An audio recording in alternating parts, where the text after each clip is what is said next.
The signal came in at 0311 station time, a burst transmission from Relay Node 7 that nobody should have been awake to receive. But Corporal Dara Osi was awake. He was always awake at 0311. Had been for 8 months, ever since the Conclave took the Meridian and dragged its surviving crew, 12 of them, then 9, then 6, into the belly of something so vast and cold it made the word ship feel embarrassing. He was sitting on the grated floor of Holding Block C, back against the curved wall, knees pulled up, running his thumbnail along the edge of a loose weld seam he'd found 3 weeks ago, not to escape. The block had no escapable geometry. He'd measured it 100 times in his head.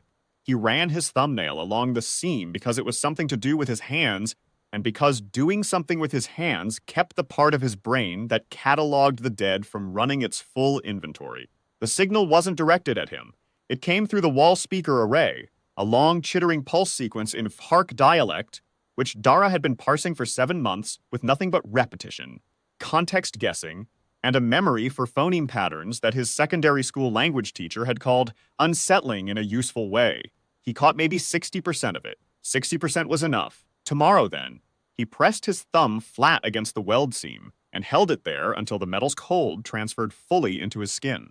Then he let out a slow breath, tilted his head back until it rested against the wall, and looked up at the corrugated ceiling of the holding block. Somewhere above that ceiling was a half-kilometer of ship, and above that was open space, and somewhere in that open space was a station the Conclave called the Crucible. He'd seen its silhouette through the one porthole his block shared with the outer corridor, a jagged, lopsided orbital construction that had clearly been built for something else before someone had decided it would make excellent theater. Theater, that was the right word for it. He'd watched 3 rounds of the Conclave games through the porthole, had spent 2 weeks convincing himself the shapes moving in the Crucible's open arena weren't people until the evidence became too systematic to argue with. After that, I'd spent another week being angry. Then the anger had settled into something quieter and more useful. Attention. Tomorrow. He pressed the heels of his palms against his eyes. Fine. He didn't sleep. At 0630, they came for him. 4 Vahark handlers, bipedal, roughly humanoid in the way that a mantis is roughly humanoid if you're describing it to someone who's never seen either, wearing the amber-coated armor that marked the game's division. Their joints bent wrong. Their faces were flat, nearly featureless, with wide, amber-irised eyes that caught light in a way that human eyes don't, holding it rather than reflecting it. They moved with a sound like stiff paper being folded. Dara stood up before they reached his cell gate.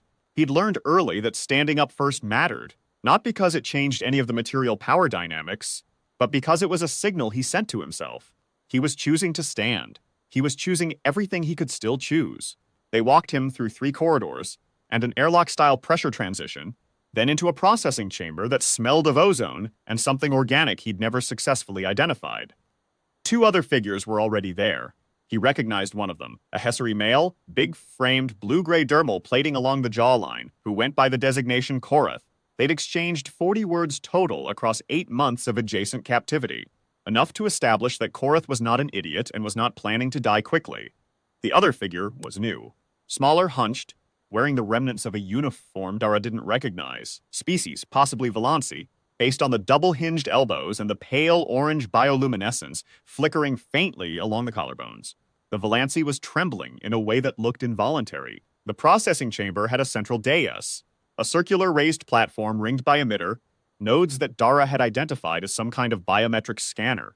An amber-armored Vahark of notably higher rank stood at the far end. This one wore the deep gold collar banding that Dara had started calling Overseer class in his internal lexicon, for lack of a better term. The Overseer was flanked by Utsers in a different color, pale silver green, almost bureaucratic-looking, carrying flat devices roughly analogous to tablets. One of the silver-green functionaries spoke. The language it used was a different register of Hark dialect, administrative, precise. Dara caught about 40% of this variant, enough to catch the relevant words. Game day, signal harvest, 3 entrants, designation assignment. The Overseer stepped forward. It had the particular stillness of something that had performed this ritual many, many times. It looked at Korath first, then at the trembling Valanci, then at Dara. Its amber eyes held. Dara looked back. He'd read once, in a xenobiology briefing paper that he'd skimmed on a tablet during a 12-hour transit with nothing better to do, that the Vark had evolved as apex predators on their homeworld before achieving sapience. that their particular flavor of intelligence had developed in the context of hunting rather than agriculture or social organization, that they read stillness as either submission or threat depending on context, that they'd never developed and didn't understand a third category. He wondered which one the overseer was filing him under. The functionary spoke again. Designations were assigned. Korath received a number code. The Valancy received a number code. Dara received something that translated, roughly, as Subject 7 Continuation, which meant he understood from context that he was not new to their records. He'd been assessed before. He was being watched. Good, he thought. He wasn't sure why he thought that. It felt true anyway. The Crucible's inner arena looked different from the inside than it had from the porthole, larger, more deliberately broken. The structure was clearly an old orbital refinery or processing station, stripped to its bones and repurposed. Huge vaulted spaces crisscrossed by gantries and catwalks. Open sections of hull replaced by some kind of transparent barrier material that gave a full view of the star field outside. The light was orange-gray, coming from multiple sources at different angles, creating a landscape of overlapping shadows with no single dominant direction. It made depth perception unreliable. He suspected that was intentional. There were spectators, not in the physical space. The arena was clear of observers in the biological sense, but the emitter arrays mounted on every surface were clearly active, and the low subsonic hum of the broadcast system was something Dara could feel in his back teeth. The games were not watched in person. They were harvested. Signal harvest, the functionary had said. He'd been puzzling over that phrasing since Eero 311, and standing in the arena now, feeling the broadcast arrays drinking, in everything they could measure, he thought he understood it better. They weren't watching for entertainment, they were consuming an experience, a resource. The fear and violence and desperation of the arena were being processed into something the Conclave used. He didn't know what they used it for yet. He added it to the list of things to find out. Korath materialized beside him from a different entrance tunnel. The Hessary took one slow look around the arena, cataloging it the same way Dara was. Their eyes met briefly. Korath gave a single nod that communicated volumes without saying anything. Yes, I see it. I'm thinking the same things you're thinking. The Valancy came in through a third entrance, was immediately sick against the wall, recovered, and stood pressing itself flat against the tunnel exit, like it was hoping the architecture would absorb it. Dara watched it for a moment. The Valancy's bioluminescence had gone nearly dark. Fear response, he guessed, suppressing the light that would make them a target. Smart. Terrified, but smart. Then a fourth entrance opened, and the character of the room changed. The figure that came through was Hark, not in amber armor or silver-green functionary robes. Unarmored, almost, wearing only the layered protective wrapping that the Vahark used in physical contest, which Dara's had seen in other rounds through the porthole. But this one was different from the contestants he'd watched before. Bigger, carrying itself with a deliberate, settled weight. Old scar marking along the left side of its face, long healed, in the pattern that Dara had learned indicated military service of some kind. This one had a name. He'd heard it spoken with something approximating reverence in the holding corridors. Grath 7, a champion, a veteran of 11 rounds of the games. 11. The Valancy made a sound that might have been a whimper. Korath's jaw set. Dara breathed once, slowly through his nose. The broadcast arrays hummed louder. There was a moment before the signal tone, the tone that started each round, that Dara had observed through the porthole and had been trying to understand. Every previous contestant had used that moment to scan for weapons, choose a direction, establish positioning. It was understandable. It was correct tactical thinking. It was also, he'd come to believe, exactly what the broadcast system was calibrated to harvest. The spike in heart rate, the adrenaline decision, the instant conversion of a thinking being into a reactive animal. He stood still instead, not passive, not frozen. He was doing things, cataloging the arena, tracking the position of the others, noting the locations of the emitter arrays, following the cable runs along the walls with his eyes. He was fully operational. He was just not performing it for the cameras. Grath 7 moved immediately to the center of the arena, to the highest accessible gantry point. Classic top control positioning. Dara marked it and moved perpendicular, not toward cover, not toward weapons caches that he could see scattered in the mid-arena, but toward the outer wall. He wanted the wall at his back and a full sight line of the space. He heard Korath moving. Heard, rather than saw. The Hessari moved well for its size, near silent on the graded flooring. Dara didn't track it directly. Let Korath handle Korath. The Valancy had pressed itself under a low overhang near its entry tunnel and stopped moving entirely. Interesting survival choice. Possibly correct. As a short-term calculation, Grath 7 was watching Dara. He could feel it the way you feel any sufficiently concentrated attention. A weight, the peripheral vision, a tightening of the skin on the back of the neck. The champion had clocked him immediately and was trying to parse him. Good. Let it parse. Dara was genuinely unparsable by Vark frameworks. He'd been banking on that since the first round he'd been scheduled for, which had been cancelled for reasons he still didn't fully understand. He moved along the outer wall, running his hand along it, not searching for anything in particular, mapping the texture, the rivet spacing, the seams between original construction and subsequent modification. The crucible was old. Whoever had converted it into an arena had done so in a hurry and without much elegance. Patch panels. Secondary conduit runs bolted over original infrastructure. Cable management that suggested the broadcast system had been installed well after the station's initial construction. His thumb found a seam in a panel section. Different from the walls, this one. Newer fasteners. Recent access point. He didn't stop at it, kept moving, filed it. The signal tone sounded. The round was live. Grass 7 came down from the gantry like something released from a spring. Fast, controlled, straight toward the nearest other figure, which was Korath. They had clearly assessed Korath as the primary threat. That was correct. Korath was the primary threat. What happened next was brutal and fast, and Dara watched all of it while moving steadily along the wall. Korath fought well. Better than well. With a trained efficiency that Dara had suspected from the first week of adjacent captivity. The Hesser clearly had combat background, but Grath 7 was 11 rounds deep into this arena. The Vark champion fought with the kind of terrible muscle memory, reading openings before they fully developed, adjusting mid-motion, never overcommitting. They were not the same quality of opponent. Korath went down hard onto the grating, rolled, came up slower than before. Not finished, but down. Grath 7 turned, looked for the next target, found Dara standing against the wall with both hands visible. The champion stopped. This was the moment. Dara had thought about this moment for 8 months, though he hadn't known its specific shape. He'd known something like this was coming, that eventually the processing chamber and the holding block would end, and there would be an arena. And there would be a figure that the arena wanted him to be afraid of. He met Grath 7's eyes. The Vark's irises were a darker amber than the handlers, nearly copper in the arena's odd light. Dara said, in the Hark dialect he'd assembled over 7 months of pure observation, in what he hoped was roughly the right register. I'm not fighting you. The silence was immediate and total. Even the broadcast array hum seemed to dip for a fraction of a second, a perceptible hesitation that had no mechanical explanation. Grath 7's head tilted. The movement was precise, bird-like. A genuine reaction, not a performed one. You refuse? It said. Its voice was layered. Vark laryngeal structure produced something like harmonic tripling. You are not wounded. You are not unable.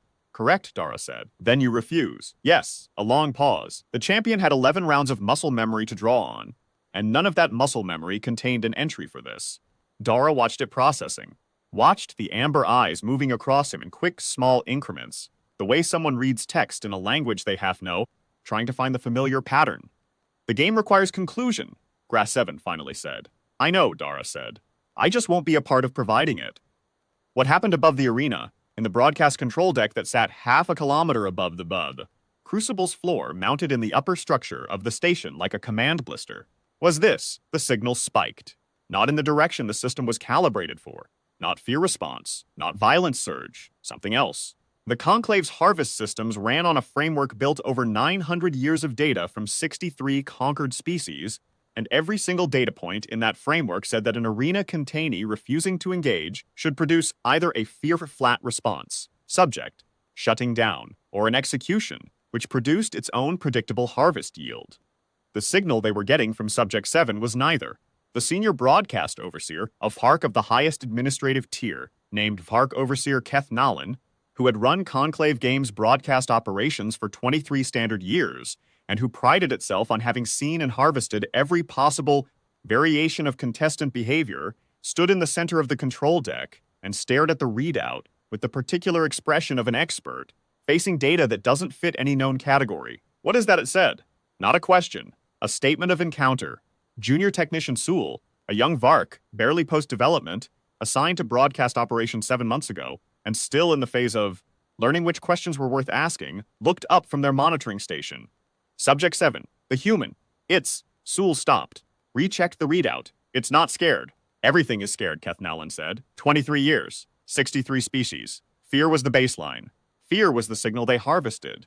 Yes, Overseer, but. Sewell turned the readout display to face Kethnalen directly. The signal coming off Subject 7 was not fear. It was not aggression. The spectral pattern was something the systems analysis library had flagged with a warning that Sewell had never seen activated before. Signal type, unclassified, cross-reference recommended. Kethnalen was silent for 11 seconds. Then, boost output on the audience relay. Overseer, the relay is already at. Boost it, Kethnalen said. Whatever this is, I want them to feel it, down in the arena. The situation had reached an impasse that neither Grath 7's 11 rounds of experience nor the arena's design geometry had any protocol for. The champion had not moved. Dara had not moved. They were standing 12 meters apart, and Grath 7's copper amber eyes had not left Dara's face. In 4 mists. Korath had pulled itself upright again, using a gantry support, and was watching this development with visible attention. The Hessary had its own calculations running. Dara could read that from the set of its posture. Korath was a careful thinker. It would not intervene in something it couldn't predict yet. The Valancy had crept out from under its overhang. Nobody else was fighting. This produces nothing, Grath 7 finally said. Its tone had shifted. The aggression register was still there, layered in the harmonic tripling, but something else was present now, too. Something Dara didn't have a word for in the Park dialect. The game requires a signal. I know, Dara said. That's why I'm not giving them one. Grath 7's head moved again, that tilted, parsing motion. You know what the signal is. I know what it's for. I know what they do with it. He paused. He'd been thinking about the right thing to say in this moment for a long time. Not a speech. He had a deep distrust of speeches in general, and a particular contempt for the kind of triumphant monologue that usually appeared in exactly this situation. He'd wanted something smaller, more specific, more true. They built this whole thing to turn us into a signal they can use. I'm not interested in being useful to them. The champion was very still. I have fought 11 games, it said slowly. I know. The signal they harvest. Do you know what it powers? Dara paused. This was new information. He hadn't known there was a use case beyond harvest as entertainment. Tell me. Something shifted in Grath 7's posture. A different quality of stillness. The Conclave's navigation grid, it said. Fold space computation. The emotional signal, fear, aggression, desperation, produces the specific quantum stochastic output they need to calculate fold coordinates. All of it. Every jump the fleet makes. Every colony they position. Every ship they move across the dark. Dara stood with that for a long moment. The broadcast arrays hummed. They're running their entire fleet on us, he said. On everything they can capture, Grath 7 said. For 900 years. Another pause. Longer. That, Dara said carefully, is actually useful to know. Kethnalen had been watching the signal read out for 6 minutes with stillness that its junior staff had learned to interpret as either focus or fury, and were currently uncertain which. The signal from Subject 7 had not normalized. It had, if anything, intensified, but in a pattern that the Harvest System's analytical library was now flagging with a second warning. Recursive amplification risk. Caution advised. What does that mean? Kethnalen said, pointing at the warning. Sewell consulted the technical documentation quickly. It means the signal is feeding itself. The unclassified type we're receiving is apparently the system is saying it can generate its own amplification loop without external stimulus. Overseer, I've never seen. Neither have I, Kethnalen said quietly. Should we halt the round? Kethnalen looked at the readout for a long moment.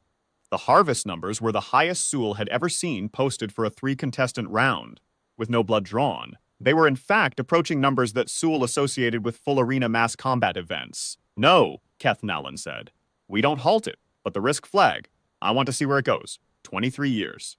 The Overseer had been good at this job because it understood that exceptional yield came from exceptional situations, and exceptional situations required nerve. Monitor the amplification. If it crosses threshold, we cut. Until then, we watch. Sewell turned back to their station. Their hands moved over the controls with practiced efficiency. Then they paused. Overseer, Sewell said slowly. What? Subject 7 just moved.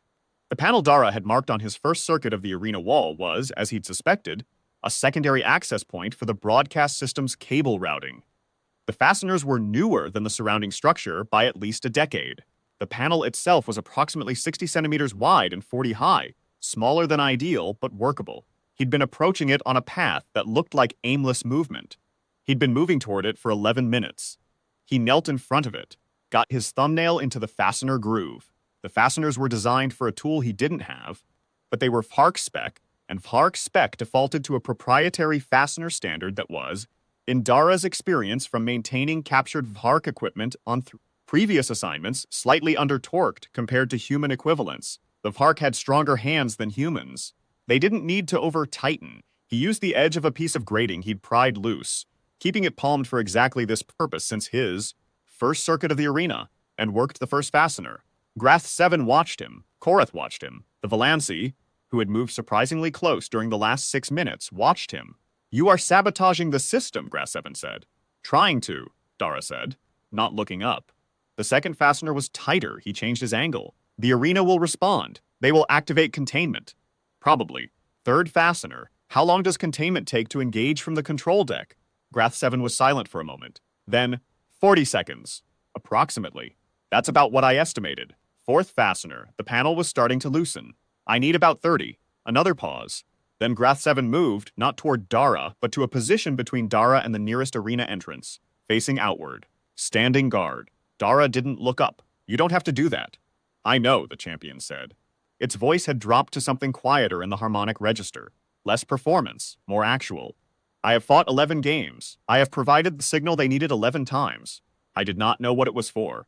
And now you do. Now I do." The fourth fastener came free. The fifth, the panel popped. Behind it, a cable bundle, 6 primary conduits, and an array of signal lines, running up from the floor-level emitters to the main broadcast distribution node somewhere above. The signal lines were thin, color-coded in Vahark manufacturing standard. He could identify the fold computation output conduit by color. Deep amber? Naturally, because the Vahark used that color for everything functionally critical. He needed to sever it cleanly enough to interrupt the signal without triggering a cascade failure in the secondary systems. Too clean a cut and the redundancy systems would reroute. Too messy and the whole panel might arc. He needed something between. "Korath," he said. The Hessari moved to him immediately. "Yes." "The blue-green line, not the amber one. Can you put pressure on it? Not cut it? Just compress it. About 30 centimeters from this end." Korath crouched, assessed, and placed its large hand carefully around the indicated conduit. "Here. Here." Dara positioned his improvised tool on the amber conduit itself, not a cut. A calculated partial damage, a crimp that would introduce noise into the signal output. Noise that the fold computation system would read as corrupted data and flag for verification before use. The signal would still flow. The harvest system would still receive, but the fold computation output would be degraded. Untrustworthy. The Conclave fleet would have to verify its navigation data before jumping. In a fleet, that large verification delay meant real delay. Weeks? Possibly. Months if the corruption spread. He made the crimp. The broadcast arrays went silent for exactly 1.5 seconds. Then they came back up, screaming in a way that Dara felt rather than heard, in a frequency that his body recognized as alarm before his conscious mind processed it. 30 seconds, Grath 7 said from behind him. Calm. Approximately. Right, Dara said. He was already moving to the second target, another panel, 15 meters down the wall, marked on his first circuit. If one crimp introduced noise, 2 crimps in the primary signal path would introduce interference, and a third, which was the panel near the arena's main emitter column, would create a feedback loop between the corrupted signal and the harvest system's own output. The whole thing would, in theory, jam the fold computation input completely. Not just degrade it, jam it. Until the Conclave physically rebuilt the signal path. He'd thought about this for a long time. He'd had 8 months. "They're coming," the Valancy said. Its voice was high, rapid, and spoke in a trade pidgin that Dara could follow easily. "The entrance seal is cycling." "How many seals?" Dara said, running. "I count 3 active." "Grath." He didn't look back. "I hear," the champion said. In the control deck, Keth Nalan had been in the position of issuing a containment order for exactly 32 years of experience in total, and had never once felt uncertain about the order itself. Containment was simple. Containment was protocol. You activated it, the arena sealed, the response team deployed, the anomaly was removed, and the round resumed with correctly behaving contestants. "Overseer," Sewell said, and something in the junior technician's voice made Keth Nalan look up from the authorization panel. The signal readout was extraordinary. Not alarming extraordinary, not dangerous extraordinary. It was the highest yield number Keth Nalan had ever seen from a live arena harvest. Higher than the record mass combat event of 12 years ago. Higher than the subjugation harvest of the Valancy homeworld. Higher than anything in 23 years of operational data, and it was still climbing.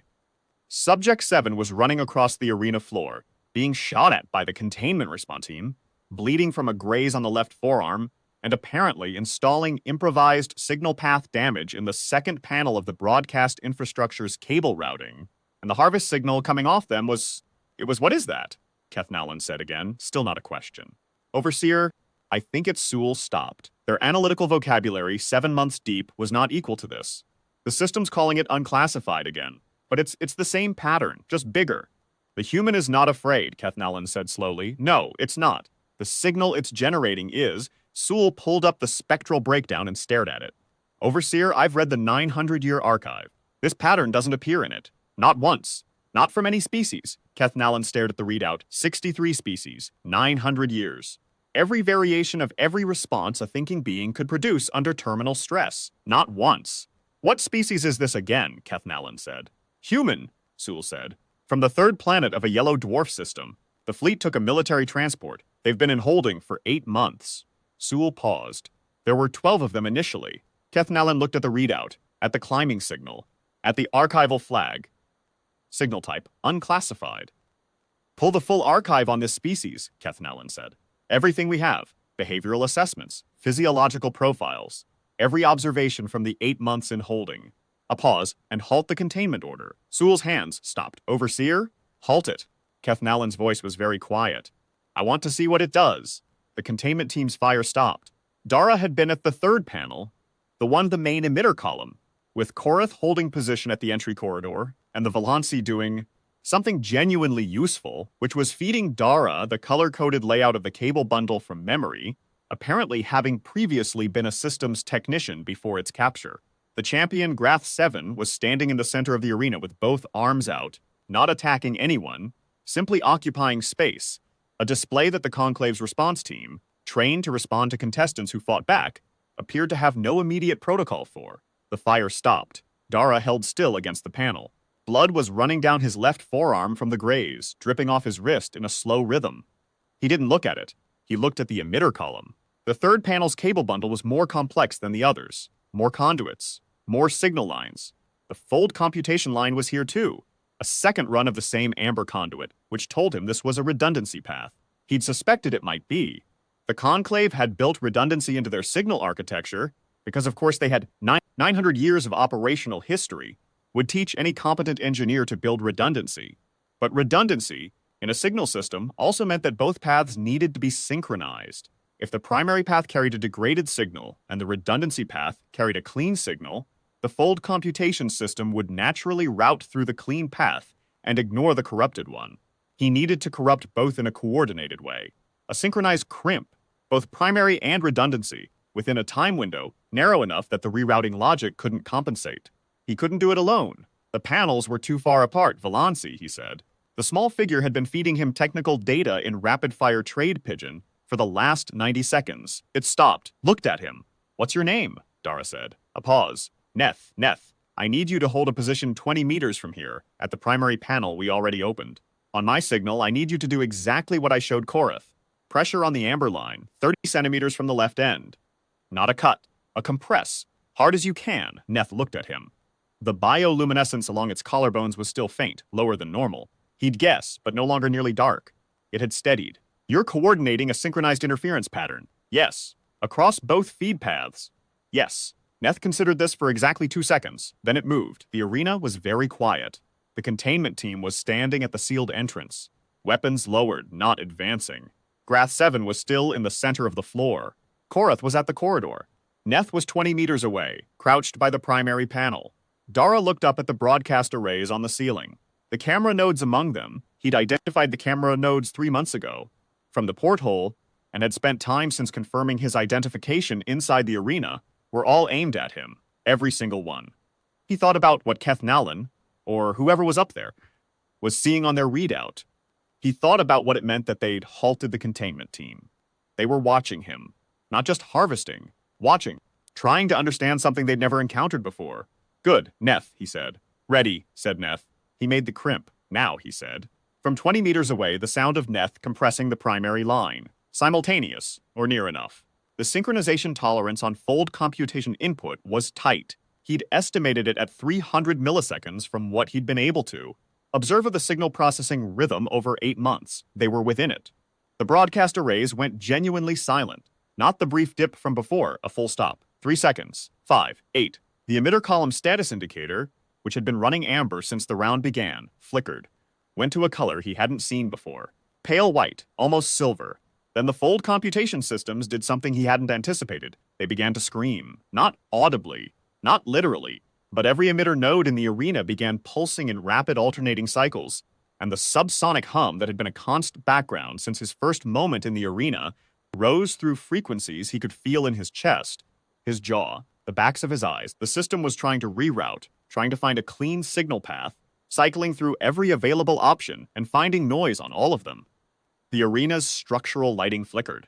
The transparent hull sections showed the star field outside shifting slightly. No, he corrected himself, the station was moving. A small rotation, unplanned. A navigation correction triggered automatically by a fold computation system that could no longer trust its input data and had defaulted to active verification mode. That's it, he said to nobody in particular. In the control deck, Keth Nolan was very still. The harvest readout was no longer climbing. It had done something it had never done in 23 years of operational data. It had inverted. The signal it was receiving from the arena was not a harvestable yield. It was something else entirely. Something the archive system was now flagging with a third warning, one that Keth Nolan had never seen before and had to read twice to be sure it said what it appeared to say. Signal type, unclassified. Potential system resonance detected. Recommend immediate isolation of harvest arrays. Overseer Sewell said, and for the first time in 7 months, Keth Nolan heard something that sounded like actual fear in the junior technician's voice. The fold computation input is corrupted, both primary and redundancy paths. The fleet navigation grid is in active verification lockdown. Keth Nolan looked at the display for a long moment. How long does verification lockdown last, it said. Sewell checked. For a full fleet event, 60 to 90 days. If we can restore a clean signal path. A pause. We can't restore a clean signal path until the arena systems are repaired. And the arena systems are still active. Subject 7 is still in the arena. As long as Subject 7 is in the arena, the interference pattern persists. Sewell's voice had gone very flat. Very careful. Overseer, the signal the human is generating is not a harvestable signal, but it is real. The system doesn't have a category for it. It's interfering with the harvest system's baseline calibration. The whole array is reading noise. What kind of noise? Keth Nolan said. Sewell was quiet for a moment. Something I don't have a word for, they said finally. In Vahark, I don't think we have a word for it. Keth Nolan stood there 23 years, 63 species, a language with words for every signal a thinking being could produce. And one species in holding Block C, 8 months, 12 of them to start, producing something that didn't fit any existing category. Open a communication channel to the arena, Keth Nolan said.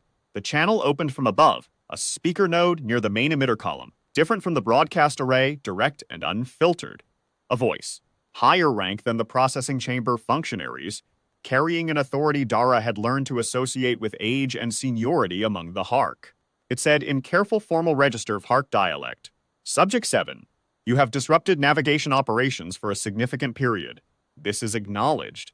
Dara stayed crouched near the emitter column. His forearm had stopped bleeding. The graze was shallow. He was watching the emitter nodes still cycling through their failed verification attempts. I'm aware, he said. The signal you generate is not categorized in our archive. I know, he said. I've been generating it for 8 months. You've been trying to harvest it and getting nothing useful. A pause, longer than the administrative pauses he'd encountered before. What is it? Dara thought about this. He thought about the right answer, about whether the right answer was strategic or honest or both, about whether the distinction mattered. He decided on honest, because honest had a better chance of being surprising, and surprising was more useful than strategic. I don't know the Vahark word for it, he said. I don't think you have one. On Earth, my planet, the closest word is probably defiance. But that's not quite right either. Defiance is reactive. What I'm feeling right now isn't reactive. It's just, he paused, finding it. It's just that I know what you're trying to do and I'm choosing not to cooperate with it. That's all. It's a choice. A sustained choice. Every second. Another pause. Longer. This choice, the voice said. Can it be harvested? No, Dara said. Can it be ended? Dara looked up at the camera nodes. You can kill me. That would end it. But then you'd have what killing me produces, and you already know what that signal looks like. You've harvested it 63 times. He paused. Or you can try to understand what you're dealing with. That might take longer. It might be harder, but you'd learn something you've never learned before. The communication channel held open for 6 seconds. Dara counted them. Then, what do you want? He'd been waiting for that question. He'd been ready for it. He'd had 8 months. Safe passage, he said. Me, Korath, Neth. Grath 7 if they want it. Off this station. Clear corridor to the nearest transit hub. And the fold computation grid? I'll restore it before we leave, he said. Clean signal path. No interference. Why would you restore it? This was the question he hadn't been sure how to answer. He'd thought about it longest of all, because it was true, and the truth of it was both simple and strange. Because we have somewhere to be, he said. We have people waiting for us. We have things we want to do that aren't in an arena. And because, he paused, because I'm not trying to break your fleet. I'm just trying to go home. The channel was quiet for 8 seconds. You could break it, the voice said. Not a challenge, a genuine statement. The interference you've generated could persist for weeks without your presence maintaining it. You've already caused significant damage. I know. You're choosing not to cause more. Yes. Why? Because I'm not angry enough yet, he thought. Because breaking your fleet would take something from me I don't want to lose. Because the difference between a human and a weapon is whether you're choosing, every single second, not to become the weapon. Because the signal your systems can't categorize is exactly that. The choosing. The continuous, exhausting, stubborn act of choosing to remain something more complicated than what you've tried to reduce me to, he said. Same reason I didn't fight Grath 7.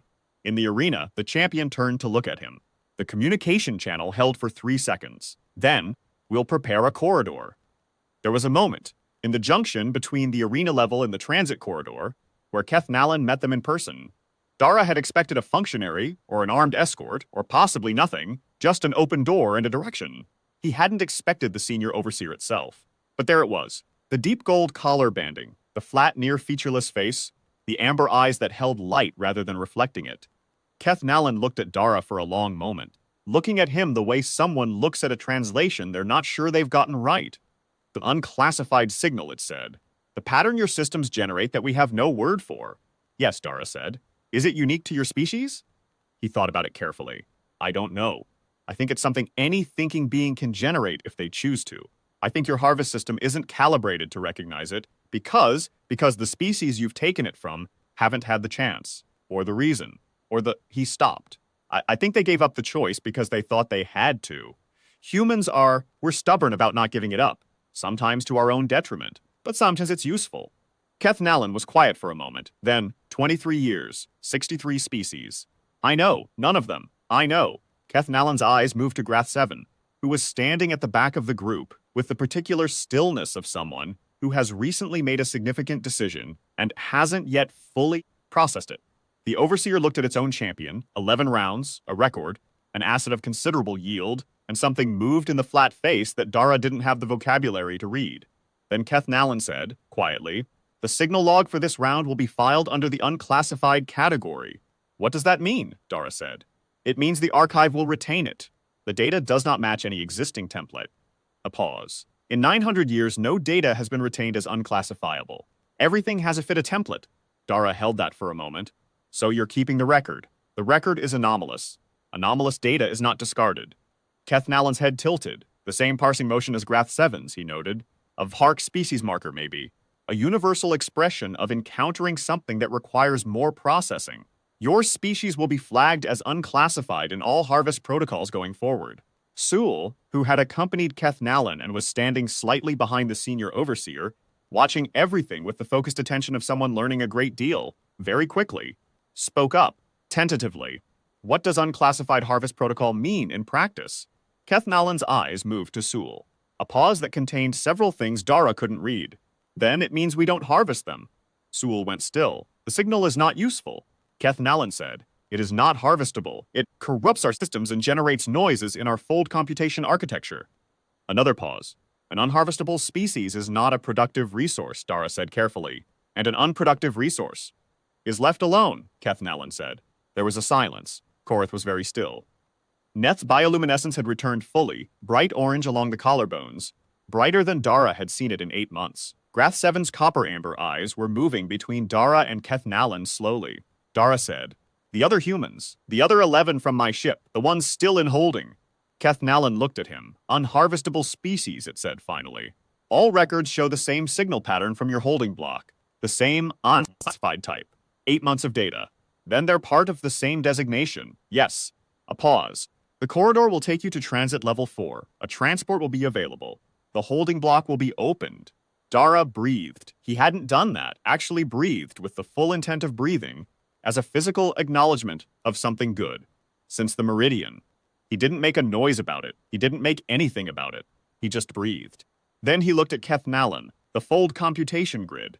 The overseer had clearly not expected him to bring it up again. "You said you would restore it before leaving." "I said I would. I meant it." He turned to Neth. "How long to reset the crimps?" The former systems technician, bioluminescence fully lit, gave him a look that was either deeply impressed or genuinely baffled. 10 minutes. "If you show me what you did." "I'll show you," Dara said. He turned back to Kethnalan. 10 minutes. Then we're done here." The overseer looked at him for a long moment. Then it said something in a register of Hark dialect that Dara had never heard before. Not administrative, not aggressive, not the hunting precision that colored most Vahark speech. Something quieter. Something that his 7 months of careful listening had no direct translation for. He asked Sewell, later, while the junior technician was escorting them to the repair site. "What did Kethnalan say, the last thing?" Sewell was quiet for a moment. "There's no exact translation," the young technician said. "The register it's very old. Pre-conclave. The closest thing in your trade pigeon would be," Sewell considered, "something like, 'I recognize you as a thing I have not seen before.'" Dara thought about that. "Is that good or bad in Vahark culture?" "Neither," Sewell said. "It's just true. Among us, a thing that is true is always spoken." The 10 minutes stretched to 20, because the fold computation input paths were more thoroughly crimped than Dara had quite intended, and Neth needed more detailed guidance to reset them cleanly. But Neth was good, genuinely, unusually good, and Korath held the panel open with calm patience, and Grath-7 stood at the junction between the repair site and the main corridor and made the conclave security detail that had followed them stay back without saying a single word. Dara worked with Neth and thought about Sewell's translation. "I recognize you as a thing I have not seen before." He thought about the 12 of them. 11 now, he corrected himself. One of the 12 had died in the 2nd month in Holding Block C, not from violence, from an infection that the Conclave's medical systems had not known how to treat because they'd never had to treat a human. He thought about the other 10. He thought about whether they'd had good enough weeks. He thought about Specialist Yamamoto, who had been running a covert cataloging of Hark architectural grammar in the Holding Block for 6 months, using chalk scratches on the back wall, and whether she'd be annoyed that he'd gotten there first, linguistically. He thought about Sergeant Okafor, who had 7 children at home and who had never, in 8 months of captivity, not once, mentioned any of them aloud, which Dara had taken as a sign of either profound compartmentalization or profound faith that this story had an ending. With them in it, he thought about his own hands. He'd kept them clean. All 8 months, all the Holding Block, the whole arena. He'd kept his hands clean. Not because he was afraid. Not because he was better than anyone who hadn't. Because it mattered to him specifically to be the kind of person who kept his hands clean. And the Conclave's whole mechanism was designed to make that impossible. And making the impossible possible was the one thing humans had been reliably good at for as long as they'd been keeping records. The last crimp reset cleanly. Neth gave a short, sharp sound that was apparently Valanzi for satisfaction. The emitter node status indicator cycled from silver to amber, the system rerouting cleanly through the restored paths. Fold computation input streaming without interference. Dara felt it in his back teeth when the broadcast arrays came back online. The subsonic hum. The harvest system recalibrating. He stood up. "Done," Korath said. "Done," Neth confirmed. Grath-7 turned from the junction. The champion's copper-amber eyes found Dara across the corridor. "Transit level 4, it said. "Transit level 4, Dara agreed.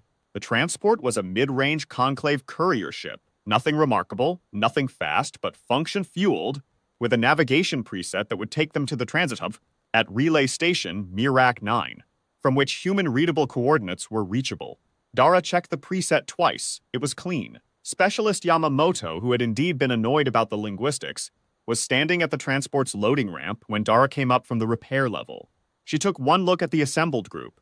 Dara, Korath, Neth, Grath-7, and at the state of Dara's arm and said, "Tell me you didn't do something insane."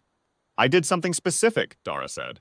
"Those are often the same thing. Not always." She looked at him for a long moment. Then she looked at Grath 7, the Vark champion, unarmored, standing at the back of the group with that settled, decision-made stillness. "Is that Grath 7? "Yes." "The champion?" "Yes." "Who has 11 rounds?" "They told me something useful," Dara said, and then they stood guard while I did the thing. Yamamoto looked at the champion for another moment. "You're coming with us?" she asked it. Grath 7 considered the question. "I have nowhere else," it said, "and I have not seen what comes next." A pause. In the harmonic tripling of the Vahark voice, something that Dara had never heard before, a note that was almost wry, almost amused. "I would like to see what comes next." Sergeant Okafor appeared at the top of the ramp. He looked down at the group. His expression cycled through several things in about 2 seconds. Then he said, "Are we going home?" "Yes," Dara said. Okafor nodded once. He said nothing else. He went back up the ramp. A minute later, from inside the transport, Dara heard him start to laugh, a low, genuine sound that went on for a while and then settled into quiet and was clearly nothing more and nothing less than the physical expression of a man who has been holding something large and heavy for a long time and has just set it down. Dara let that be what it was for a moment. Then he went up the ramp. The corridor to the transit hub took 11 hours. Dara spent 6 of them asleep, for the first time in roughly 72 hours, in a manner that Yamamoto described afterward as like you got switched off. He woke up with no sense of transition, simply closed, then open, with 11 hours between. Korath was sitting in the transport's co-pilot position, not because it was rated to fly the ship, but because the view from there was better, and it had apparently been quietly watching the starfield the entire time. Neth was working. Neth was apparently always working when given access to any kind of technical system. The former systems technician had found the transport's maintenance panel and was doing something to the communication relay that Dara elected not to fully investigate. Grath 7 was in the transport's midsection, sitting on the floor with its back against the wall, in approximately the same posture Dara had been in for 8 months in holding Block C. The champion looked up when Dara came through. "You couldn't sleep," Dara said. "Vark require less sleep than humans." A pause. "I have been thinking." "About what?" "About the signal." The copper amber eyes were steady in the transport's neutral light. "The one your systems produce that theirs cannot categorize." Dara sat down across from it. "And?" "I fought 11 rounds, Grass 7 said. "I was afraid in all of them. I was angry in many of them. I was desperate in the earliest ones, before I learned to manage the fear well enough to fight effectively." A pause. "I have never, in 11 rounds, produced the signal you were producing." "You were producing it today," Dara said. "In the arena, when you stood guard." The champion was still. "Was I?" "The broadcast arrays were recording.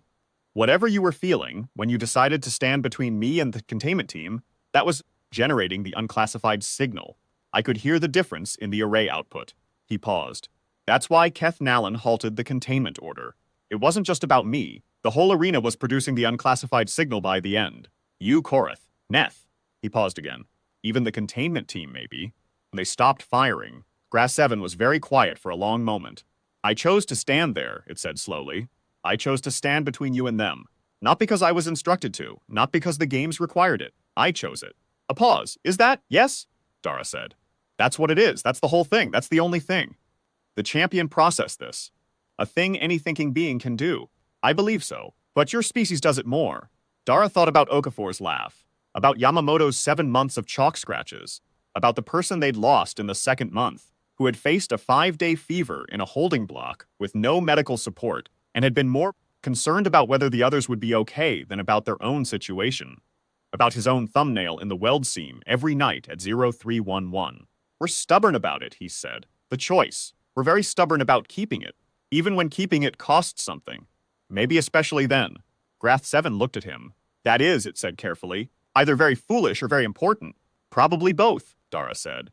The champion made a sound that Dara had never heard from a Vahark before. Low, brief, resonant in the harmonic register. He wasn't certain, and would remain uncertain for some time, but he thought it might be laughter. At Relay Station Mirek 9, the transit hub's docking authority hailed them in standard commercial conclave registry code. Neth responded with the transport's ident. There was a 30-second verification pause, then clearance was granted. Standard docking protocol. Nothing special. Dara stood at the forward viewport and watched the station grow from a point of light to a structure to a docking approach.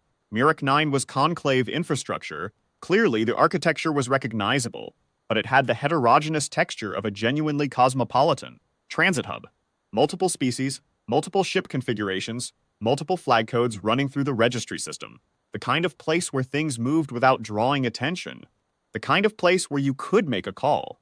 He had a call to make. He sat down at the transport's communication console. The relay array that Neth had modified was routing cleanly. He found the frequency, found the encryption key that he'd memorized 8 months ago, before the Meridian, on the assumption that memorizing it was better than trusting a device. He composed the message in the 12-character code that search and recovery used for positive contact signals. 12 characters, 12 of them minus 1, 11. He sent it. Then he sat back and waited. It took 4 minutes and 31 seconds for the bounce signal to come back. A different code set, confirmation receipt. Then a voice, real-time, crackling slightly through the relay. This is Commander Hayes, UNDEF Recovery Group 7. We are reading a positive contact signal from.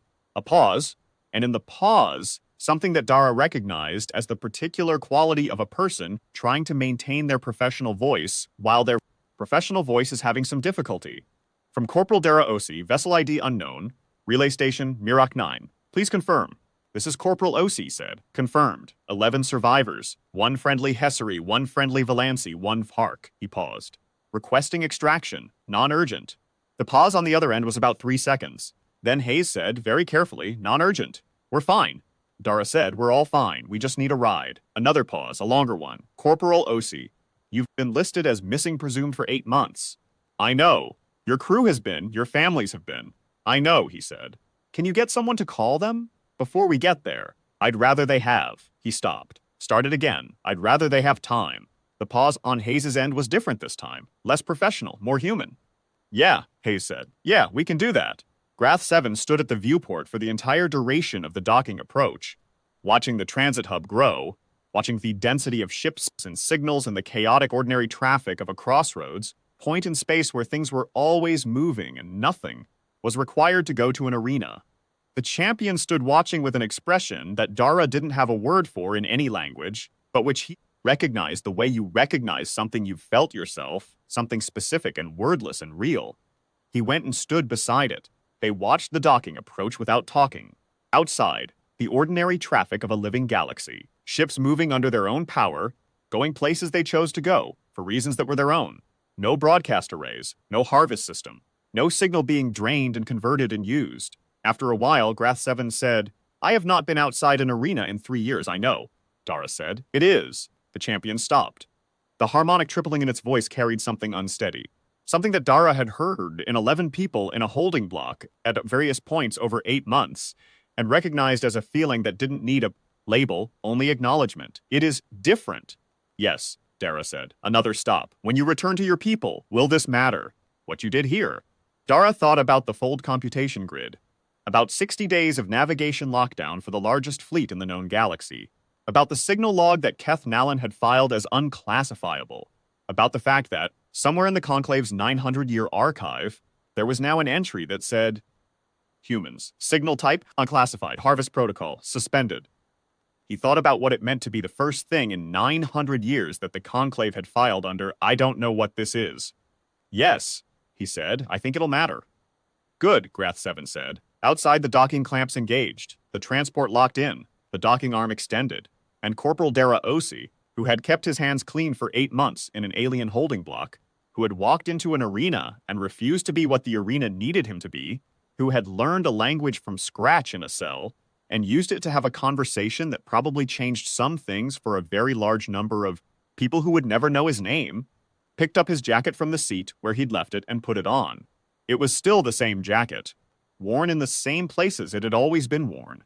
His name was still stenciled on the breast pocket, faded from washing, but there. He checked it the way you check something when you want to confirm it's still real. Then he walked down the ramp. Ahead of him was the ordinary noise and light of a transit hub. Ahead of that was a long way home. Ahead of that, somewhere in the distance, still to be written was whatever came next. He was looking forward to all of it. Behind him, footsteps. Yamamoto, Okafor, the others in ones and twos. Korath, moving with its distinctive near-silent weight. Neth, bioluminescence at full brightness, almost dazzling in the transit hub light. And Grath 7, last, stepping off the ramp and stopping for just a moment on the threshold. 11. Rounds 3 years. A champion with copper amber eyes that had learned to see something new. The champion stepped through. In the Conclave archive, 11 hours behind them, one entry sat in a category that had never had an occupant before. The system had filed it automatically, as it filed all data, accurately, completely, with no interpretation added. Signal type, unclassified. Note, this pattern has been recorded 14,400 times over an 8-month period from Holding Unit C, Combat Designation Unit Subject 7, and 11 associated subjects of the same species. No match found in 900-year archive. No harvest protocol applicable. Filed as anomalous data per standard procedure. Species designation, human. Harvest status, suspended indefinitely. Note, see also, Round 12 Arena Record, Broadcast Control Log, Overseer Testimony. Note, signal does not degrade under containment. Signal does not degrade under threat. Signal does not degrade under direct physical harm or exhaustion or duration or isolation.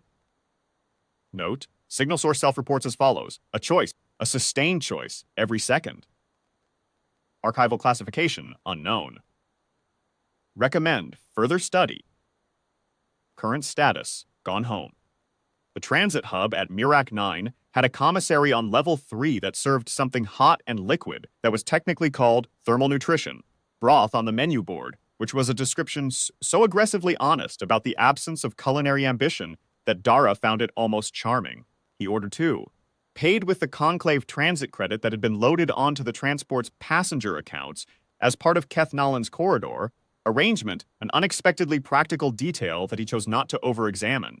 He carried both cups to a table near the viewport and sat down and held the first one in both hands and let the warmth move up through his palms. Yamamoto materialized in the seat across from him approximately 90 seconds later, the way she had been appearing in seats across from him for 2 years of ship assignment, suddenly and without preamble, as if she had always been there and you'd simply failed to notice until now. "How bad is the arm?" she said. "It's fine." "That's not what I asked." "It's fine," he said again. And she gave him the particular look she had perfected over years of working alongside people who said things were fine when they weren't, which communicated clearly that she was filing the response and would return to it later. She was an extraordinary systems linguist and a deeply inconvenient colleague, and he was intensely glad she was alive. "Tell me the version I didn't see," she said. He did. He told it the way he told most things, directly, without embellishment, in the order it had happened. The arena, the panel, the crimp, the broadcast system, the fold computation grid, Keth Nolan's communication, the negotiation, which had felt less like a negotiation and more like a conversation between two entities who had both just realized they were dealing with something they hadn't anticipated. Yamamoto listened without interrupting, which was not her natural mode, and therefore indicated that she thought what she was hearing was worth the discipline. When he finished, she was quiet for a moment, then, "You're telling me you jammed the Conclave's navigation network." "For approximately 60 to 90 days, he said. "And then I unjammed it." "You unjammed it." "I said I would." She stared at him. "Dara, I know. The people who are going to debrief you are going to want to know why you unjammed it." "I know that too. What are you going to tell them?" He turned the cup in his hands. The broth was cooling. It had never been particularly good, but the warmth had been useful for as long as it lasted. "The truth," he said. "Same as I told Keth Nolan. We weren't trying to break their fleet. We were trying to go home. Breaking it would have required becoming something. It would have required a different kind of choice." Yamamoto looked at him for a long time, with the expression she had when she was translating something that didn't map cleanly between frameworks. She was better at that than almost anyone he'd met. It was probably why she'd spent 6 months recording the architectural grammar of Vahark Spatial, design in chalk scratches on a holding block wall. "The signal," she said finally. "Yes. The thing their system couldn't classify. Yes." She leaned back in her chair and looked out the viewport at the docking traffic. A long silence. Not uncomfortable. Productive. "I was generating it too," she said. "Wasn't I in the holding block?" "Probably. They flagged all of us. The chalk marks." She said it not as a question but as a realization arriving and settling. I was just interested. I wanted to understand the architecture. It was something to do. It kept me. It kept you," he said. She looked at him. "That's all it is," he said. "The thing they couldn't classify. The thing they don't have a word for. It's just staying yourself, making choices that belong to you, even small ones. Even the choice to be curious about chalk marks on a wall. It adds up. It reads as something their whole 900-year archive doesn't have a category for. Yamamoto was quiet for a long time. That's either the most profound thing you've ever said, she finally told him, or the simplest. Probably both, he said. She laughed. A short, real sound. Not Okafor's full release, Yamamoto's laugh was quick and contained and precise, like everything about her, but real. Present. Evidence of a specific person still intact in a specific chair. What happens now, she said. He looked out the viewport. The docking traffic moved without apparent concern for anything they were discussing. Ships arriving. Ships departing. Things going where they were going. Recovery Group 7 picks us up, he said. We debrief. The fold computation disruption will have real military significance. 60 days of navigation lockdown for the Conclave fleet changes a lot of operational timelines. He paused. And we go home. And Grath 7? He looked over his shoulder. The Vark champion was sitting at a table on the far side of the commissary, alone but not isolated, watching the docking traffic with the same expression it had worn at the transport's viewport. The expression of someone who has recently discovered that there is more to existence than 11 rounds of an arena, and is in the early stages of mapping what that means. I don't know, Dara said honestly. That's Grath 7's question to answer, not mine. You could help, Yamamoto said. Answer question, translate. Yes, he said. I can do that. Sergeant Okafor was a large man who moved quietly and talked rarely, and when he did talk tended to mean all of it. He found Dara near the loading dock an hour before Recovery Group 7's extraction was due, and he stood next to him in companionable silence for a while, and watched the docking bay, and then said, My kids are going to be 8 and 6 and 4 when I get back. I know, Dara said. 8 and 6 and 4. They were 7 and 5 and 2 when the Meridian was taken. Yes. My eldest, she'd started reading. Early reader. Like genuinely early. He paused. A long, weighted pause. She's 8 now. She's been reading for a year without me knowing what she's been reading.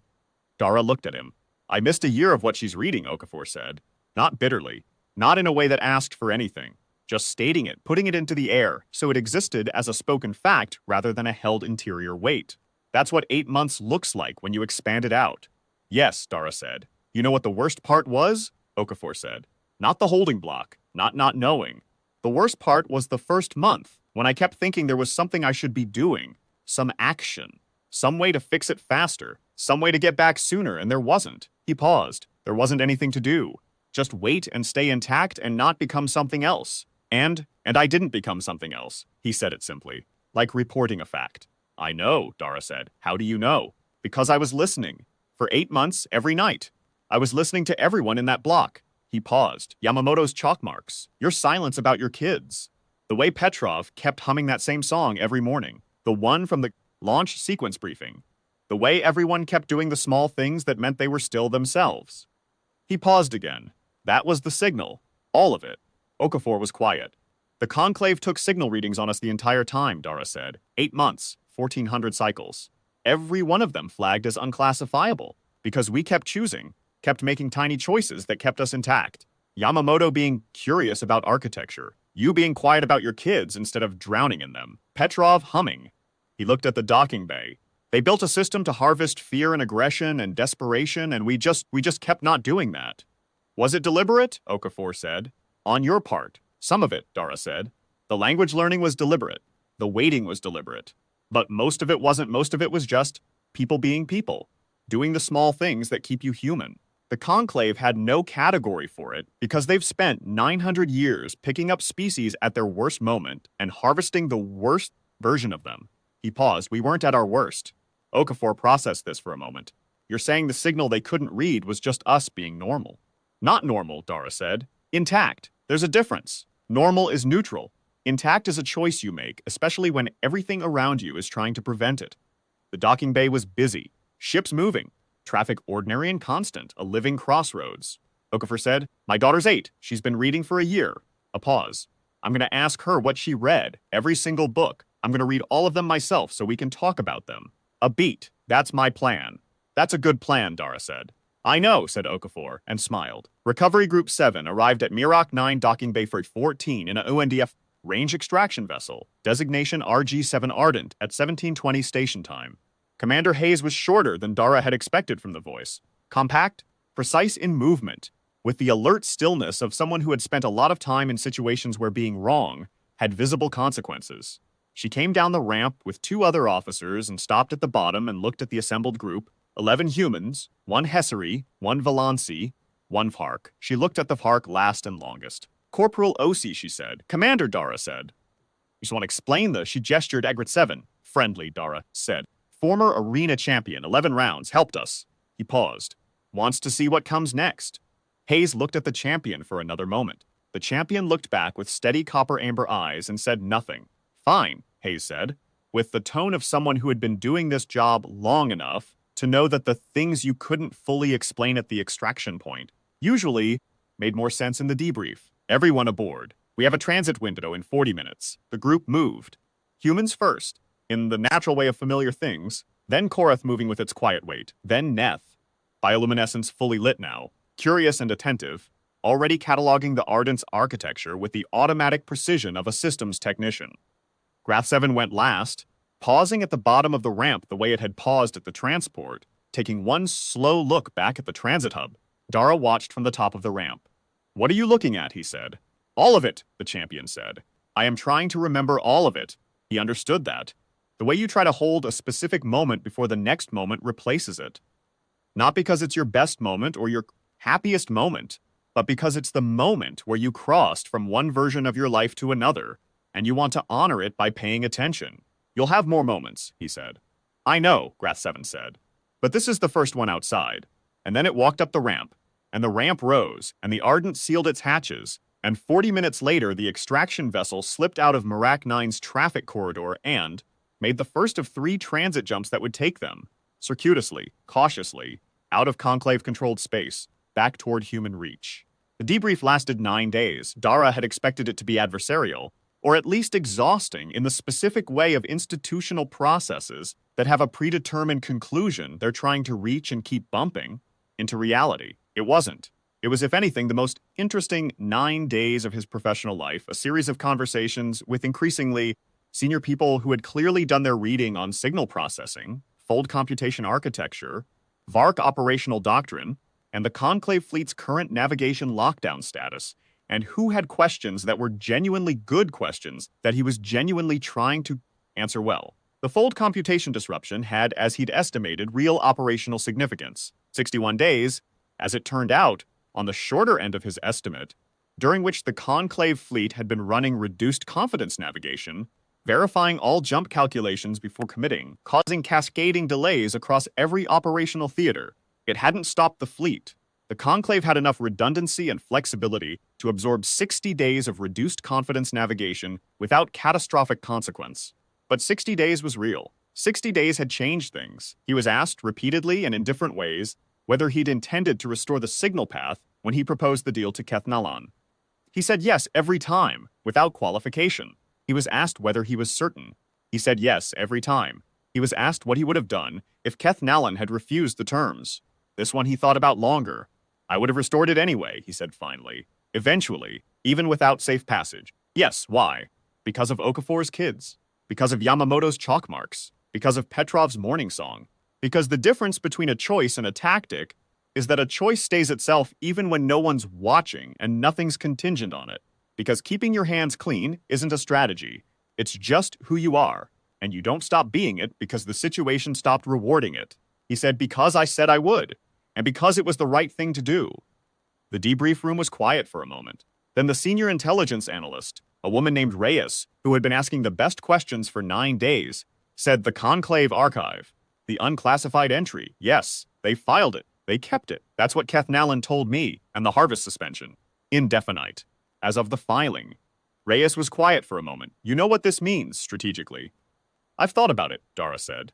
An unharvestable species is not a productive resource, she quoted back at him. They're words. They're words. Which means the Conclave has a 900-year-old system built on the assumption that everything it encounters will eventually produce a harvestable signal, Darsa said. And now they have one data point that says that assumption has an exception. One species, in one holding block for 8 months, that never produced a signal they could use. He paused.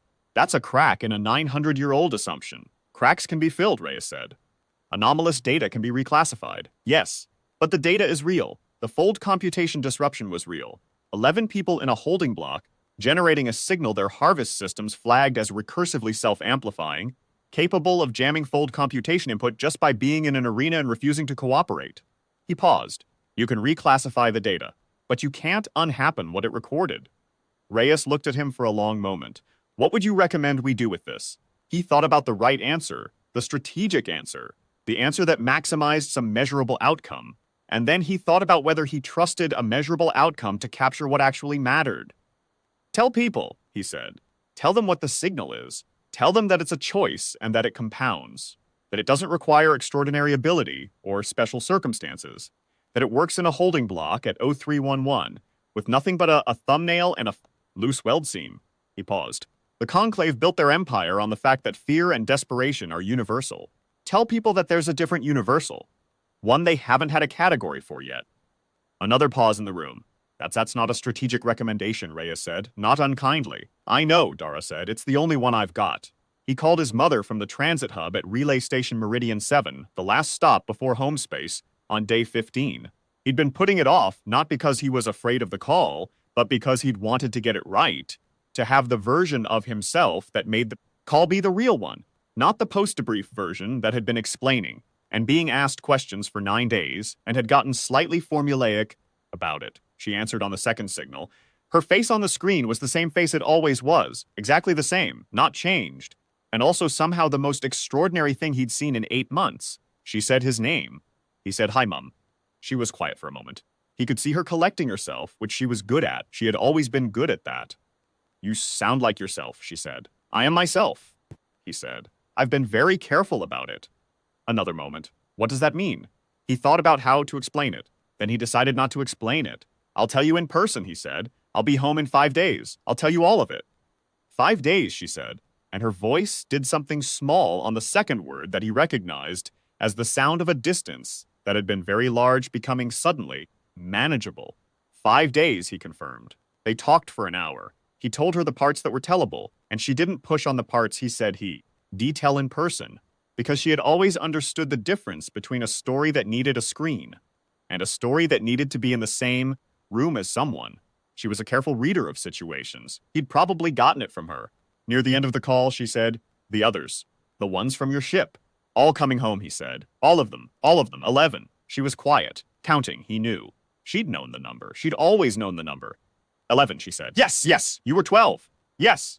He held that for a moment. Dr. Vance. Second month. An infection. It was fast. She wasn't. He stopped. She wasn't alone. His mother was very quiet. I kept count, he said. Every night, I ran the full inventory. I kept everyone in it. It was the only thing. He stopped again. Restarted. It mattered to me that they stayed real, even the one we lost. Especially the one we lost. Yes, his mother said. The Conclave. They tried to turn us into a signal. They needed us to be a signal they could process. And he paused. We just kept being people. All of us. In all the specific ways we were people. Even in a holding block at 0300 with nothing to do. He looked out the viewport of the relay station. That was enough. It turned out that was enough. His mother thought about this. It was always going to be enough, she said. I know, he said. I just had to find out if I was right. She smiled. He could see it. 5 days, she said. 5 days, he agreed.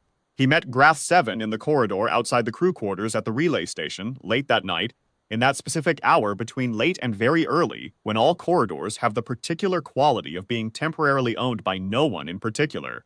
The champion was standing at the porthole that looked out into the star field, not moving, the way it had stood at the transport's viewport.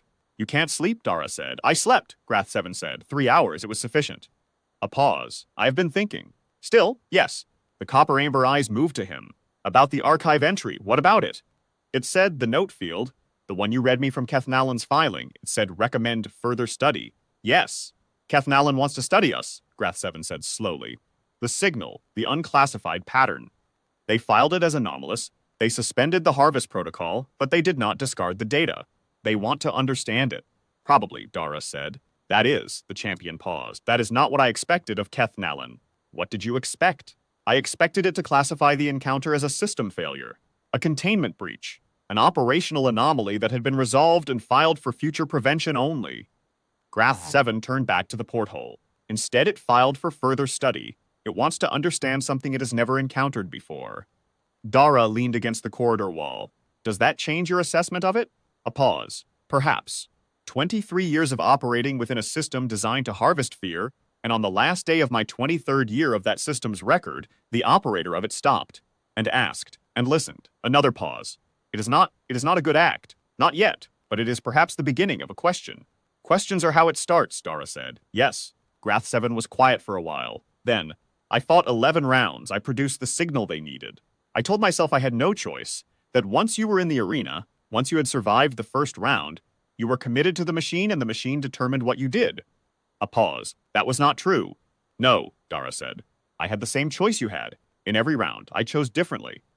The champion's voice was very flat, not self-condemning, simply stating, I chose to survive by the rules the arena set. You chose to survive by refusing the rules the arena set. A pause. The difference was not ability, not intelligence, not information, a long silence. I think the difference was that you were certain, in a way I was not, that there was a version of yourself worth the cost of refusing. Dara thought about his thumbnail in the weld seam. 0311. 8 months of nights. I was certain, he said. Some nights more than others. But yes. How, Grath 7 said. And it was the most direct question the champion had asked. How were you certain? He thought about it carefully. The real answer. Not the one that sounded good in a debrief or made a useful point about human exceptionalism. The actual thing. I kept count, he said finally. Every night. Full inventory. Everyone in the block. In detail their names. The specific ways they were still themselves that day. Yamamoto's marks. Okafor's silence. Petrov's song, Dr. Vance, even after it. He paused. As long as I could count 11 people being specifically themselves, the argument that it was worth refusing stayed clear. They were the evidence. He looked at the porthole. I wasn't certain for myself. I was certain because of them. It's easier to hold on to when you're holding it for someone else. Grath 7 was silent for a very long time. I had no one to count, it said finally. You do now, Dara said. The champion turned to look at him. You can count me, Dara said. Yamamoto, Okafor, Korath and Neth. We're not going anywhere. He paused. Keep count, it helps. The copper amber eyes held him for a long moment. Then something moved in the champion's expression. Something that was not quite the sound Dara had tentatively identified as laughter, but was related to it. Something opening rather than closing. You are a very unusual creature, Corporal Osi, Grath 7 said. So I've been told, Dara said, by an alien empire's archival system in a formal filing. Signal type, unclassified. The champion said, and this time the sound it made was definitely the Vark equivalent of laughter. They stood at the porthole together for a while. A human and a former champion of an alien arena, watching the same star field, going in the same direction, 5 days to home. The stars did not care about that. They were indifferent the way only something very old and very large can be indifferent. Not hostile, not welcoming, simply present. They held their positions without comment. They had been burning before any of this happened, and would be burning long after. They contained, within their enormous indifference, a few dozen yellow dwarves with planets around them that had, over an improbable sequence of accidents and choices, generated something the universe had apparently never seen before. Something that an archival system 900 years deep had filed under. Unknown. Recommend further study. Something that had kept its hands clean for 8 months in a holding block and walked out of an arena without swinging a single punch. Something that was, at this particular moment, sharing a corridor porthole with a being it had no reason to trust and every reason to understand, because understanding was the specifically human move, and Dara Osi was going to stay specifically human for as long as he possibly could. Which, given everything, seemed likely to be quite a long time. The stars burned on. Home was 5 days away. He counted.